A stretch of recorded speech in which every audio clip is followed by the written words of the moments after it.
रब्बुल आलमीन का ये वादा है, जो तुम अंधेरों में दुनिया के अंदर चल कर जाते थे, मस्जिदों की तरफ जाते थे, रास्ते के अंदर दुश्वारियां भी आती थी, पानी का सामना होता था और चीज़ों का सामना होता था, तकलीफ दे जानवरों का सामना होता था, लेकिन तुम उन सारे चीज़ों को छोड़कर अल्लाह रब्बुल आलमीन के बारगाह में हाजिर होते थे।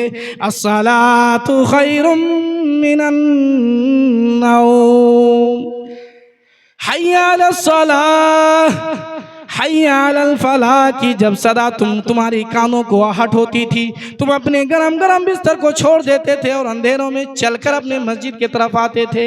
अल्लाह के रसूल सल्लल्लाहु अलैहि वसल्लम कहते हैं, रोशनी ही रोशनी बिछा दो, सारा लाइटों का इंतजाम कर दो, पूरे रोशनी का इंतजाम कर दो। अल्लाह के रसूल सल्लल्लाहु अलैहि वसल्लम का ये वादा है। सहाबी रसूल कहते हैं, अल्लाह के रसूल बहुत ज़्यादा तकलीफ़ों का सामना होता है, रास्ते में तकलीफ दे जानवर भी है, रास्ते में कांटे पत्थर भी हैं, पानी भी है, लेकिन सब चीज बर्दाश्त है। ठोकर लग जाए तो बर्दाश्त है, सांप बिच्छू काट ले तो बर्दाश्त है, लेकिन इस दुनिया के अंधेरा हमें पसंद नहीं है, उस दुनिया की रोशनी हमें लेना है।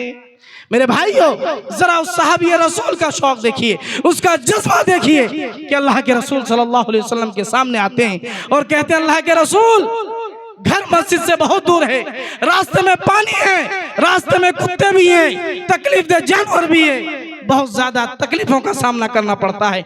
डर लगा रहता है कि कोई मुजी जानवर, कोई तकलीफ दे जानवर हमारे जिस्म को तकलीफ ना पहुंचाए, हमारी इस बॉडी में कोई तकलीफ ना पहुंचाए, बहुत ज्यादा चीजों का खतरा महसूस होता है। लेकिन आज जब आप ये वादा दे रहे हैं और अल्लाह रब्बुल आलमीन का ये वादा है कि जो इंसान इसी अंधेरे में चलकर मस्जिद को जाते हैं, इसी अंधेरे को ताक रखते हैं, मुजी जानवर का कोई खतरा नहीं होता है, तकलीफ का सामना होता है, लेकिन फिर भी वो उन चीजों को सामना नहीं करते हैं और सारी चीजों को एक तरफ रखते हैं और तेरे वादे को हम बरहक रखते हैं, तो अल्लाह रब्बुल आलमीन का ये वादा होता है कि अल्लाह रब्बुल आलमीन ये तेरा वादा है, जब तेरा वादा है और तू अपने वादा को पूरा करेगा तो इंशाअल्लाह आज से मैं भी अपने वादे को पूरा करता हूँ। अल्लाह के रसूल, मेरा घर मस्जिद से दूर है, हमें मंजूर है, लेकिन हमें जन्नत चाहिए, जहन्नम के रास्ते में हम चल नहीं सकते, जहन्नम के रास्ते में हम जा नहीं सकते, जहन्नम के कठिनाइयों पर हम नहीं चल सकते। इसलिए अल्लाह के रसूल जब ये वादा दे रहे हैं, तसल्ली दिला रहे हैं, ठीक आज से मैं ये वादा कर रहा हूँ, चाहे रास्ते में पानी हो, कांटा हो, पत्थर हो, मूजी जानवर हो, तकलीफ दे सामान हो, हमें हर एक चीज को कबूल करना मंजूर है। लेकिन जब ये वादा दे रहे हैं कि जिस दिन सारे लोगों का अंधेरा अंधेरा होगा, सारे लोग हैरान और परेशान होंगे, उस दिन आपके लिए नूर होगा, आपके लिए रोशनी होगी, तो फिर आप पीछे क्यों हैं? तो अल्लाह के रसूल के सामने वो सहाबी रसूल कहते हैं, अल्लाह के रसूल बस आज से मैं आपके सामने ये वादा करके जा रहा हूँ, ता कयामत जब तक इस दुनिया में मेरी जान है, मेरी रूह है, तब तक हम अपने घरों में नमाज नहीं पढ़ सकते, और कितना भी तकलीफ दे सामान हो, कितने भी तकलीफ दे जानवर हो रास्ते में, हमें उन तकलीफों का सामना मंजूर है। लेकिन अल्लाह रब्बुल आलमीन का जो वादा है, अल्लाह रब्बुल आलमीन ने जो कहा है, जन्नत में तुम्हारे लिए घर बनाएंगे, जन्नत में तुम्हारे लिए आलीशान मकान होंगे, जन्नत में तुम्हारे लिए रोशनियां होंगी, वो रोशनी हमें मंजूर है, इस दुनिया का झमेला हमें पसंद नहीं है। मेरे भाइयों, इसीलिए अल्लाह रब्बुल आलमीन का जो वादा है कि अल्लाह के रसूल सल्लल्लाहु अलैहि वसल्लम जो बार बार अपनी उम्मत के लिए इतना रो रहे हैं, लेकिन आज हम और आप कहाँ सो रहे हैं? अल्लाह के रसूल बार बार, हजरत अब्दुल्लाह बिन मसूद अल्लाह के रसूल के पास मौजूद हैं। अल्लाह के रसूल कहते हैं, अय अब्दुल्लाह बिन मसूद, आज तुम कुरान मेरे ऊपर पढ़कर सुनाओ। हजरत अब्दुल्लाह बिन मसूद कहते हैं, अल्लाह के रसूल ये कौन सी बात अपनी जबान से कह रहे हैं? कुरान अल्लाह रब्बुल आलमीन ने आपके ऊपर उतारा है, कुरान आप हमसे ज्यादा समझते हैं, लेकिन आखिर कौन सी बात है कि आज आप बार बार कह रहे हैं, अब्दुल्लाह बिन मसूद तुम कुरान पढ़ के सुनाओ। हजरत अब्दुल्लाह बिन मसूद कहते हैं, जब अल्लाह के रसूल बार बार इसरार करते हैं तो मैं कुरान पढ़ना शुरू करता हूँ, अऊज़ु बिल्लाहि मिनश शैतानिर रजीम, बिस्मिल्लाहिर रहमानिर रहीम कह के अल्हम्दुलिल्लाह सूरा फातिहा से शुरू करके सूरा बकरा खत्म करके जब इस आयत पर पहुँचता हूँ, फकैफ़ इज़ा जीना मिन कुल्ली उम्मतिन बिशहीद वजीना बिका अला हाउलाई शहीदा।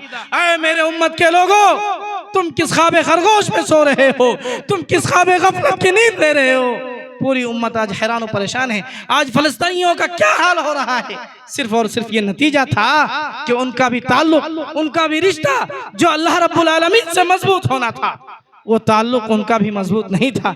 इसलिए आज घर से लोग बेघर हो रहे हैं, घर से बेघर होते चले जा रहे हैं। तुम कहाँ हैरान परेशान हो। अल्लाह रब्बुल आलमीन का ये आयत अल्लाह के रसूल सल्लल्लाहु अलैहि वसल्लम के सिलसिले में हजरत अब्दुल्लाह बिन मसूद कहते हैं कि जब अल्लाह के रसूल सल्लल्लाहु अलैहि वसल्लम के सामने मैं कुरान की तिलावत करता हूँ और इस आयत पर पहुँचता हूँ, फकैफ़ इज़ा जीना मिन कुल्लि उम्मह बिशहीदिन व जीना बिका अला हाउलाई शहीदा।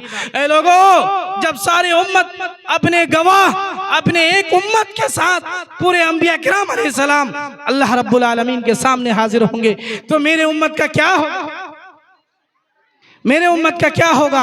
हम अल्लाह रब्बुल आलमीन के सामने क्या जवाब देंगे? मेरे भाइयों, जो नबी आखिरी दम तक, शुरू से लेकर आखिर तक जो नबी बार बार रोते रहे हो, अपने उम्मत के लिए पूरी उम्मत रोते रहे हो, और आखिर में भी यही कहा अस्सला अस्सला वमा मलकत ऐमानुकुम, अस्सला अस्सला वमा मलकत ऐमानुकुम। कह लोगों, दुनिया से मैं रुखसत हो रहा हूँ, तुम्हें छोड़ कर जा रहा हूँ, और एक ही चीज तुम्हें जो दे रहा हूँ वो नमाज है, नमाज है, नमाज है।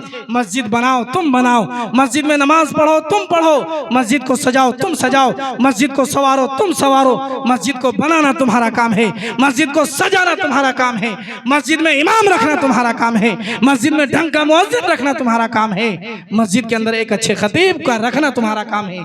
इसलिए जरूरत इस बात की है कि अगर कुछ चंदा देना पड़े, कुछ पैसा देना पड़े, फिर भी आज से ये वादा कीजिए कि मस्जिद अल्लाह का घर है, आलीशान करके बनाएंगे, लेकिन आलीशान इमाम रखेंगे, आलीशान तरीके से हम सारे लोग नमाज भी पढ़ेंगे, हम सारे लोग 5 वक्त नमाज की पाबंदी भी करेंगे।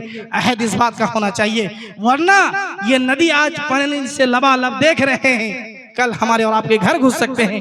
वरना जो सारे लोग कब्र में जा चुके हैं उनको पानी भी नजर नहीं आ रहा, उनको हर एक चीज नजर आ रहा है, लेकिन वो कहीं भाग नहीं सकते हैं। इसलिए जाना तो सारे लोगों को एक ही जगह है, आए सारे लोग एक ही जगह से हैं, जाना सारे लोगों को एक ही जगह है। किसी दूसरे इंसानों का कोई राह फरार, दूसरा कोई रास्ता नहीं है। इसलिए आप सारे लोग अक्लमंद है, होशियार है, दानिशमंद है। आप सारे लोगों को ज्यादा बात या कुरान हदीस आप अच्छे से समझ हैं, जानते हैं। अल्लाह रब्बुल आलमीन ने समझने के लिए आपको अकल दिया है। इसलिए जरूरत इस बात की है कि आप होश के नाखून, नाखून के होश ले, होश के नाखून ले, और ख्वाबे गफलत से बेदार होकर मस्जिदों को आबाद करने में लग जाएं, वरना हमारा भी हाल बहुत बुरा हो सकता है।